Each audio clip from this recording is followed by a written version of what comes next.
যে শিশুকে চিকিৎসকেরা বলেছিলেন তুমি ৮-১০টা সাধারণ মানুষের মতো বড় হতে পারবে না, সেই শিশুই বড় হয়ে ছুঁয়েছেন ফুটবল ইতিহাসের সবচেয়ে উঁচু শিখর।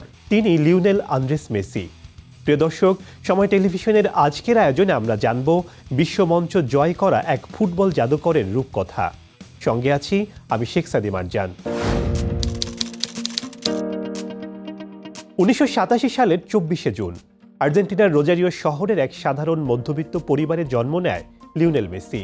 তার বাবা হোর্হে মেসি ছিলেন স্টিল কারখানার শ্রমিক। তার মা সেলিয়া মারিয়া কাজ করতেন চুম্বক তৈরির কারখানায়। পুরো পরিবার ফুটবল ভালোবাসলেও ছোট্ট লিওর ফুটবলার হয়ে ওঠার পেছনে সবচেয়ে বড় অবদান ছিল তার নানি সেলিয়া অলিভেরার। মাত্র ৫ বছর বয়সী লিওকে তিনি হাত ধরে প্রতিদিন মাঠে নিয়ে যেতেন। অনেক সময় কম বয়সের কারণে কোচরা খেলাতে না চাইলে দাদির জেদের কাছে হার মানতে হতো সবাইকে। মাত্র ৮ বছর বয়সে মেসি যোগ দেন নিউয়েলস অ্যান্ড বয়েজ ক্লাব একাডেমিতে। বল পায়ে বিদ্যুতের মতো গতি, চোখ ধাঁধানো ড্রিবলিং আর অবিশ্বাস্য বুদ্ধিমত্তা দেখে দর্শকরা তখনই বুঝে গিয়েছিল এই ছেলে অলৌকিক কিছু করবে। কিন্তু মাত্র ১১ বছর বয়সে যেন পুরো পৃথিবী থমকে গেল। চিকিৎসকেরা জানালেন মেসি গ্রোথ হরমোন ডেফিসিয়েন্সি রোগে আক্রান্ত, যার কারণে তার শরীরের স্বাভাবিক বৃদ্ধি আর হবে না। চিকিৎসার জন্য প্রতি মাসে প্রয়োজন $৯০০, যা এই শ্রমিক পরিবারের পক্ষে দেওয়া ছিল অসম্ভব। আর্জেন্টিনার বড় ক্লাবগুলো লিওর প্রতিভা দেখে মুগ্ধ হলেও এই বিপুল খরচের দায় নিতে কেউ রাজি হলো না। ঠিক তখনই ত্রাতা হিসেবে এগিয়ে আসে স্পেনের ক্লাব বার্সেলোনা। ক্লাবের পরিচালক কার্লেস রেকচাস মেসির খেলা দেখে এতটাই মুগ্ধ হন যে সময় নষ্ট না করে হাতের কাছে থাকা একটি সাধারণ টিস্যু পেপারের ওপরই লিখে ফেলেন চুক্তির প্রতিশ্রুতি। মাত্র ১৩ বছর বয়সে দেশ ছেড়ে স্পেনে পাড়ি জমান লিও। শুরু হয় লা মাসিয়া একাডেমির এক নতুন লড়াই। নতুন ভাষা আর নতুন সংস্কৃতির মাঝে অনেকেই তাকে বড্ড ছোট আর দুর্বল বলে হেয় করত, কিন্তু তারা জানতো না মেসির সবচেয়ে বড় শক্তি তার শরীরে নয়, তার মস্তিষ্কে এবং তার জাদুকরী বাম পায়ে।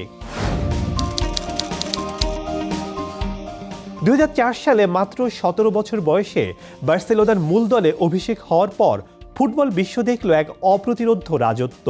১৭ বছরের ক্যারিয়ারে বার্সার হয়ে ১০টি লা লিগা, ৪টি চ্যাম্পিয়ন্স লিগ সহ জিতেছেন রেকর্ড সংখ্যক ৩৫টি ট্রফি। হয়ে ওঠেন ক্লাবের ইতিহাসের সর্বোচ্চ গোলদাতা ও সর্বকালের সেরা কিংবদন্তি। একের পর এক ব্যালন ডি'অর জয়ের পর ফুটবল বিশ্লেষকরা বলতে শুরু করলেন মেসি এই গ্রহের মানুষ নন, যেন অন্য কোনো গ্রহ থেকে আসা ফুটবল জাদুকর। ক্লাব ফুটবলে সাফল্যের আকাশ স্পর্শ করলেও আর্জেন্টিনার জার্সিতে মেসির ভাগ্য ছিল নির্মম। ২০১৪ সালের বিশ্বকাপ ফাইনাল এবং পরপর দুটি কোপা আমেরিকার ফাইনালে হৃদয় ভাঙা পরাজয়, চারপাশে তীব্র সমালোচনা আর অপমানে ভেঙে পড়ে ২০১৬ সালে আন্তর্জাতিক ফুটবল থেকে অবসরের ঘোষণা দেন মেসি। কিন্তু মহাকাব্যের নায়কেরা তো শেষ দৃশ্যের আগে হার মানেন না। কোটি ভক্তের ভালোবাসা আর সতীর্থদের অনুরোধে আবারও ফিরলেন। আর ফিরেই শুরু হলো রূপকথার আসল অধ্যায়। ২০২১ সালে চিরপ্রতিদ্বন্দ্বী ব্রাজিলকে তাদেরই মাটিতে হারিয়ে জিতলেন কোপা আমেরিকা। খুঁজল আর্জেন্টিনার ২৮ বছরের ট্রফির খরা। আর ২০২২ সালে জয় করেন ফিফা বিশ্বকাপ। বার্সেলোনা ও পিএসজির অধ্যায় শেষ করে ২০২৩ সালে মেসি যোগ দেন যুক্তরাষ্ট্রের ইন্টার মায়ামিতে। সেখানে গিয়ে প্রথম ২ মৌসুমেই ক্লাবকে এনে দেন লিগস কাপ ও সাপোর্টার্স শিল্ড, বদলে দেন আমেরিকার ফুটবলের ইতিহাস। ৮টি ব্যালন ডি'অর, ৬টি European golden shoe, Copa America, Olympic gold medal এবং বিশ্বকাপ জিতেছেন এই ফুটবল জাদুকর।